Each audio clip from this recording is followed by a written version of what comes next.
अस्सलाम वालेकुम, आदाब। मैं Mariyam Fatima, Asian TV news में आप सभी का इस्तकबाल है। आइए देखते हैं 14 जनवरी की स्पीड न्यूज़।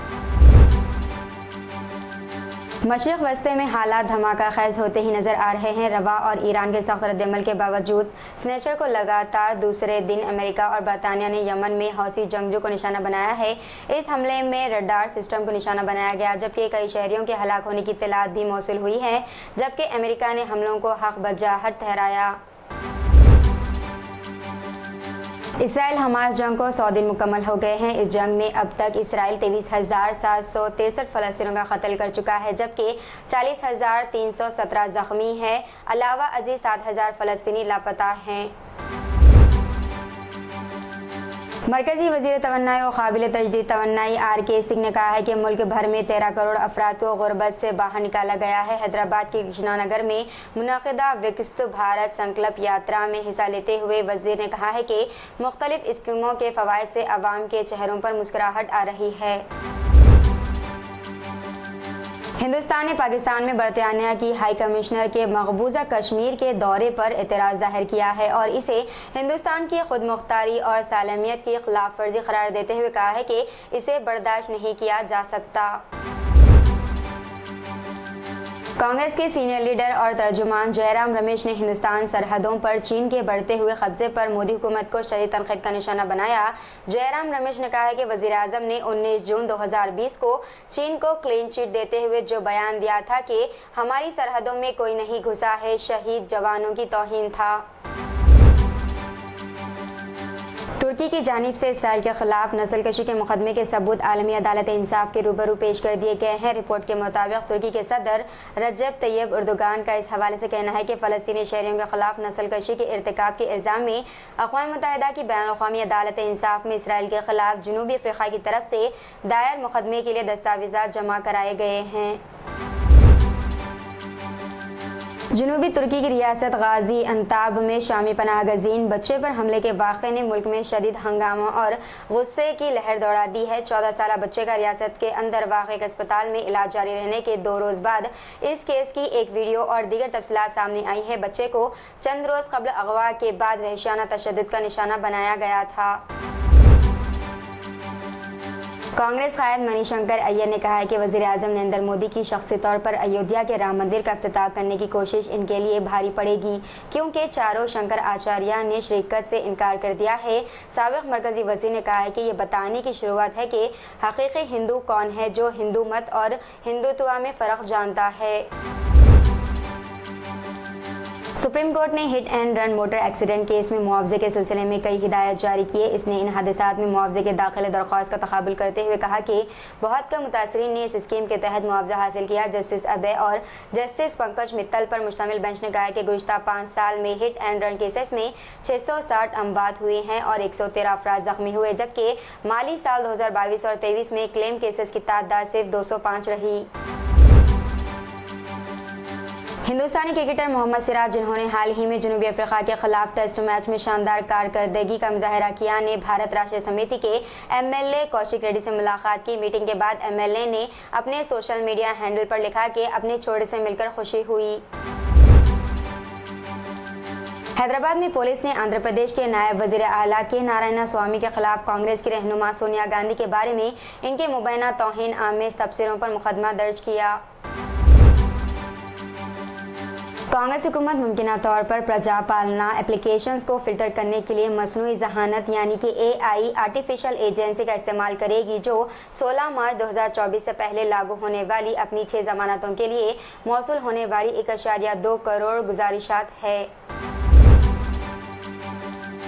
शहर के एक वकील ने तेलंगाना हाई कोर्ट में मफाद आमा की अर्जी PIL दायर की, जिसमें इस वक्त के BRS हुकूमत की जानिब से ज़िले रंगारेड्डी के गंडीपेट मंडल के कोकापेट गांव के सर्वे नंबर 239 और 240 में 11 एकड़ प्राइम अराजी अलॉट करने के फैसले को चैलेंज किया गया।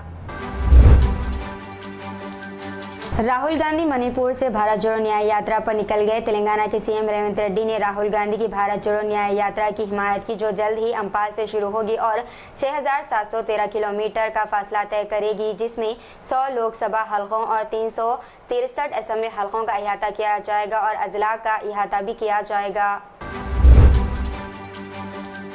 आंध्र प्रदेश के साबिक वजीर आला व तेलुगु देशम पार्टी के सरबराह एन चंद्रबाबू नायडू ने वाजे किया है कि रियासत में जल्द ही सुनहरी दौर आएगा। इन्होंने कहा है कि वाईएसआर कांग्रेस से आंध्र प्रदेश को पाक करने के लिए रियासत की आवाम को चाहिए कि वो आइंदा 27 दिनों तक जिदोजहद करे। तेलंगाना के जिले महबूबाबाद के गंडातम्मा गुरु रेलवे स्टेशन के करीब सिकंदराबाद से विजयवाड़ा जाने वाली सतवाहना एक्सप्रेस ट्रेन में धुआं देखा गया। तकनीकी खराबी की वजह से वाक़या पेश आया, जिसकी वजह से मुसाफिर खौफजदा हो गई। कई अफराद धुएं के फैलते ही ट्रेन से निकल पड़े। इस वाक़े की वजह से ट्रेन तकरीबन 15 मिनट तक रुक गई। तेलंगाना कांग्रेस के असेंबली कोमट रेड्डी राजगोपाल रेड्डी ने अवाम के साथ अहद किया है कि वो मुंगोड़ हल्के की शराब की दुकानात को बंद करवाएंगे। इनके दौरे के मौके पर खवातीन की बड़ी तादाद ने इनसे मुलाकात करते हुए नुमाइंदगी की कि इलाके की शराब की दुकानात की वजह से इनके घर बर्बाद हो रहे हैं। आरटीसी बस का ब्रेक फेल हो गया और ये बस झाड़ियों में घुस पड़ी। इस वाक़े में 10 मुसाफिर मामूली जख्मी हो गए, जबकि एक मुसाफिर के पैर में फ्रैक्चर आ गया है। यह हादसा तेलंगाना में विकाराबाद अनंतगिरी हिल्स के करीब पेश आया। मुसाफिर ने बताया कि ये बस विकाराबाद से तांडूर की सिमत जा रही थी कि इसका ब्रेक फेल हो गया और ड्राइवर ने इसका तवाज़ुन खो दिया। जख्मियों को इलाज के लिए अस्पताल मुंतकिल किया गया। शहर हैदराबाद में साइकिल पर जोमेटो डिलीवरी बॉय की वीडियो वायरल हो गई है। तमाम इसकी खास बात यह रही कि इस नौजवान ने अपनी साइकिल पर ई मोटर नस्ब करते हुए सामान को पहुंचाया। ये वीडियो शहर हैदराबाद के इलाके लकड़ी का पुल का है, जहां पर इस नौजवान को साइकिल सवारों के लिए मखसूस हेलमेट पहनकर साइकिल चलाते हुआ देखा गया। इसने साथ ही साइकिल के हैंडल पर सेल फोन भी नस्ब किया है। तेलंगाना में अवामी हुक्मरानी प्रोग्राम के तहत मौसूल दरख्वास्तों के डाटा एंट्री काम में तेज़ी पैदा कर दी गई है। हुकूमत चाहती है कि इस प्रोग्राम पर जल्द अमल आवरी को यकीनी बनाया जाए, जिसके लिए मौसूल दरख्वास्तों की डाटा एंट्री के काम में सरहद पैदा की गई है और रात देर गए तक भी ऑपरेटर्स ये काम अंजाम दे रहे हैं। भोगी त्यौहार के मौके पर घर के सामने रंगोली बनाने के दौरान पेश आए सड़क हादसे में एक लड़की हलाक और दूसरी शदीद जख्मी हो गई। ये हादसा आंध्र प्रदेश के जिले एल्लूरू के कानुकुलू इलाके में आज सुबह उस वक्त पेश आया जब लारी ने इन लड़कियों को टक्कर दे दी। हैदराबाद के मज़ाफ़ात में रोनुमा दुलखराज सड़क हादसे में 3 गाड़ियां पानी के गड्ढे में गिर गई। ये हादसा हफ्ते को शमशाबाद में नेशनल हाईवे 44 पर पेश आया, जिसके नतीजे में 2 अफराद हलाक और 5 अफराद शदीद जख्मी हो गए। मैसूर संदल सोप के नाम से नकली साबुन की तैयारी करने वाली टोली को हैदराबाद में गिरफ्तार कर लिया गया। शहर से ताल्लुक़ रखने वाले राकेश जैन और महावीर जैन नकली साबुन तैयार करते थे। पुलिस ने बताया कि मैसूर संदल सोप साबुन के हकूक़ कर्नाटक हुकूमत के पास है। हैदराबाद में मुलजिम नकली साबुन तैयार करके फ़रोख्त कर रहे थे। कर्नाटक के वजीर MB पाटिल ने तेलंगाना के अहदेदार और पुलिस को इत्तला दी थी, जिस पर पुलिस ने यह कार्रवाई अंजाम दी। 2 करोड़ रुपए मालियती साबुन और इसकी तैयारी का सामान भी जब्त कर लिया गया। आंध्र प्रदेश के जिले तिरुपति में पेश आए सड़क हादसे में 3 नौजवान हलाक हो गए। हादसा इतवार की सुबह की अव्वलिन सातों में जिले के कल्ला गुट्टा गांव के करीब उस वक्त पेश आया जब एक नामालूम तेज रफ्तार गाड़ी ने एक बाइक को टक्कर मार दी। संतोष नगर रोड पर वाक़ फुरखान मेडिकल स्टोर में रात देर गए 1:30 पर आग भड़क उठी। इलाके के मकीनों ने दस्तयाब वसाइल से आग पर काबू पाने की कोशिश की और फायर कंट्रोल रूम को इत्तला दी। फायर ब्रिगेड्स ने मौके पर पहुंचकर आग पर काबू पा लिया। तो ये थी नाज़रीन आज की स्पीड न्यूज़। दीजिए इजाज़त, मेरी फातिमा को मिलते हैं अगली स्पीड न्यूज़ में। तब तक के लिए हमारे चैनल एशियन टीवी न्यूज़ को लाइक, शेयर और सब्सक्राइब करना ना भूलिएगा। अल्लाह हाफिज़।